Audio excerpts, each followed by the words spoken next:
Hi, and welcome to Enchantment of Eternity's review for the 100 Season 4 Episode 5 Tinderbox. This video is a part of a series of videos where I review episodes of the 100, so I'll have to start off with a spoiler warning for the 100 up to Season 4 Episode 5. If you haven't seen up to this point, you may not want to watch this video, otherwise some things will be spoiled for you. So I haven't reviewed the 100 in a while, so I wanted to touch a little bit on the past several episodes, and that is to say, so far I haven't been that impressed with this season, as it appears to be just rehashing the same story bits with Ice Nation and the tenuous alliance they have with the Grinders, and I'm quite tired of it, to be honest, as it does seem like the writers have run out of ideas and are just repeating the same story beats. But in particular, I wanted to talk about last week's episode because that had me really upset, and I felt like if I continued watching the show, I'd be hate watching the show. And to show you what I'm talking about, I'm just going to play a real short clip from last week's episode to illustrate what I'm talking about.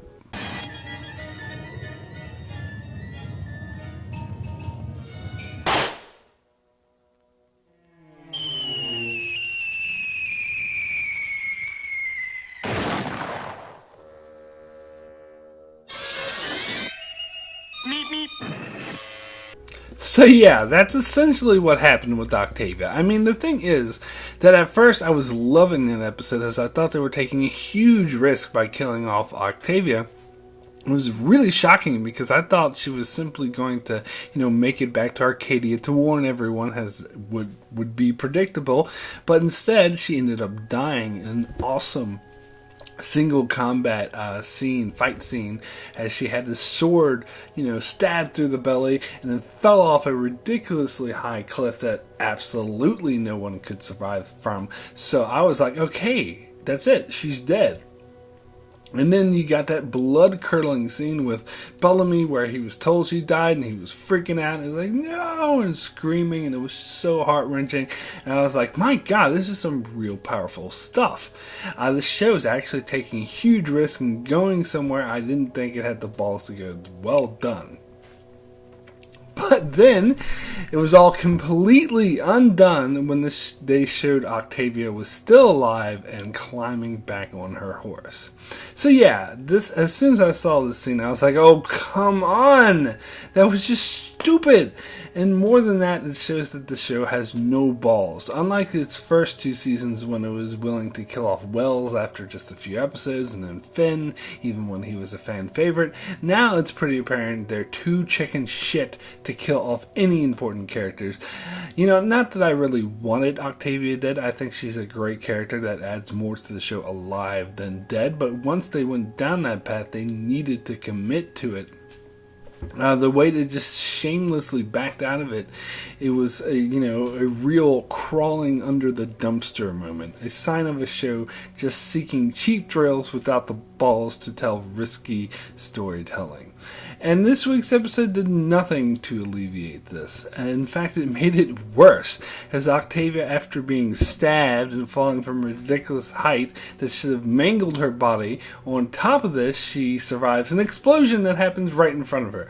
So, for those Game of Thrones fans that were complaining about how Arya survived a vicious stab wound, I'm sorry, but Arya has nothing on Octavia. Octavia is literally invincible. Octavia could survive much more than Arya could. So I was trying to come up with some theories on why this might be, and after seeing the movie Logan, I realized that she must be Wolverine type mutant. Maybe she's a descendant of Wolverine, which is why she has these regenerative powers and is able to survive anything. I mean, seriously, watch Logan, then watch the 100 and compare Wolverine surviving all sorts of things that should kill him to Octavia surviving a stab to the belly that should have killed her, a fall from ridiculous height that not only should have killed her, but also should have broken all the bones in their bodies, and then an explosion that happened right in her face. I mean, it's so similar. She must be Wolverine. So I'm just waiting for her to get her adamantium claws. I mean, pretty soon, Octavia's going to be really badass in the fight with those claws when she brings those out. So I'm just waiting for that to happen. But either that, or maybe she's Wile E. Coyote, because he's the only other one I know who can survive a ridiculous fall from a height that would totally smash anyone else. Ugh, God, it's ridiculous. Anyway, so I'm sorry. This has really bothered me, and it's hard for me to move past this. I suppose the season, as the season pushes on, I'll be able to put this in the rearview mirror. But I would say that this definitely has seriously damaged my overall opinion of the show. That being said, I did find this episode one of the better episodes of the season, as the clash between Ice Nation and Sky People was quite intense, and I love the way it was resolved. As ridiculous as the Octavia surviving this was, I do feel it made for more interesting storytelling to have Arcadia aware that Ice Nation was on its way, so they could set up this trap leading to an intense standoff. And this was the edge of your seat, suspenseful stuff, and I love the scenes between Rowan and Clark, where they tried to negotiate. It's actually quite impressive that Clark came up with this plan. It's another indication that she's becoming a great leader. As soon as she realizes they were on their way, she realized there must have been a misunderstanding and she needs to talk to them to clear it up. But she was smart enough to take Monty's advice to, not just go out there and talk, but have this tactical advantage. And so they were able to set up this trap where they had disadvantaged the Ice Nation, making talk their best option. And she was smart enough to offer Rowan half the seats on the lifeboat, because if you think about it, Rowan had every right to be upset over the fact that they were working on a plan to save their people and not his, when the deal was to save everyone. Sure, they say it's just a contingency plan, but first off, they've given no reason for him to trust them by working, on this plan behind his back. And secondly, even if it's just a contingency plan, it's one that only involves their people, meaning they're not taking as much risk as everyone else. This is why I've been against this plan from the beginning, and I'm actually happy to see the ship go up in flames. So if you think about it, Rowan was actually in the right, although going to kill everyone because of it is a bit of an overreaction, but totally within their character. And her compromise was the smart thing to do. As for the storyline with Ilion blowing up the ship, while it did seem a bit ridiculous to me that they let him roam around Arcadia unsupervised, I mean, I'm not saying they needed to put a guard on him, but at least have someone hang out with him, keep him company, maybe keep a loose eye to see where this unfamiliar grinder is just roaming around their facility. Maybe it just goes to show how disorganized they are and how, they were in a panic at the moment. But the fact that he was roaming around the facility with a wheelbarrow full of stuff that could destroy the whole ship, now that was very ridiculous. But whatever. We now know Ilion's storyline purpose, which I was wondering about earlier, because it was obvious that they were, putting some importance on this character that was obviously leading to something. Now we know what that is. Maybe we'll get more from his character, maybe not, I'm not sure. But despite the ridiculousness, maybe, surrounding the explosion, I did find it very effective as a shocking ending that really raised the tension level of the overall season, which has gotten me really invested to see what happens next. And after the ridiculous ending of last week's episode, this was totally needed.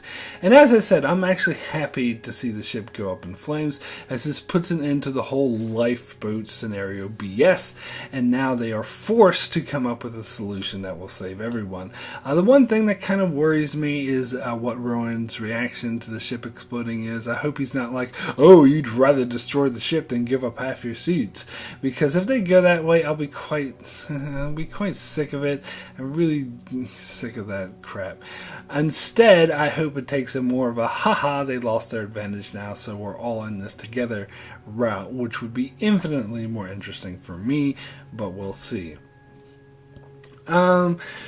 Anyway, We got some major revelations on the real plan to save everyone using the Nightblood, as it seems this will be the actual way to go. With Raven, Abby, and Ellie's compound, as they learn that Nightblood can be safely created and introduced into people's bloodstreams if created in a weightless environment.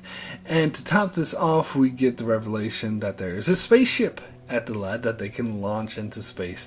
Of course, these revelations come with the revelation that Raven still has a connection to Ellie because of the way she was shut off in the previous season by using the EMP, that it left this residue of the chip in her because it wasn't shut down properly like it was with everyone else using the kill switch.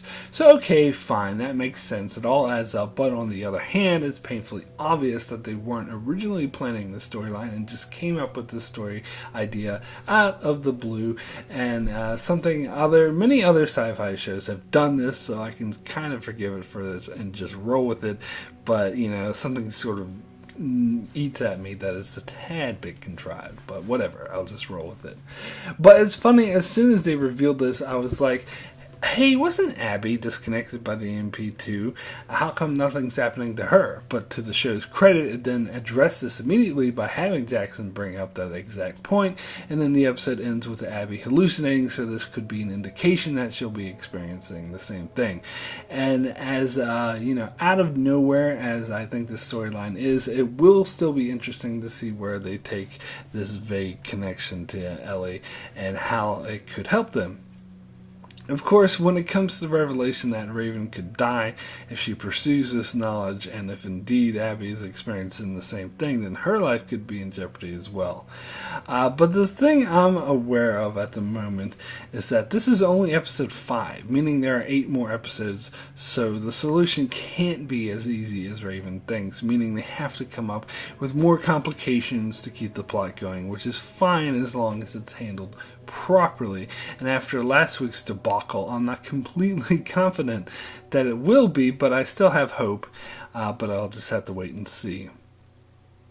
So my rating for Tinderbox out of 10 is an 8, extremely good.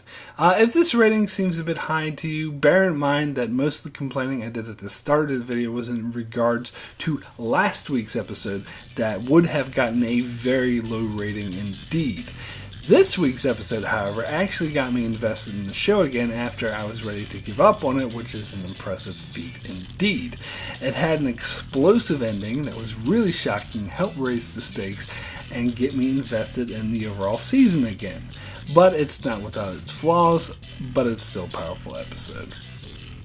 So that's it for my review of Tinderbox. Be sure to keep an eye out on my channel as I'll touch base with the 100 again in the mid-season and then return to cover the season finale.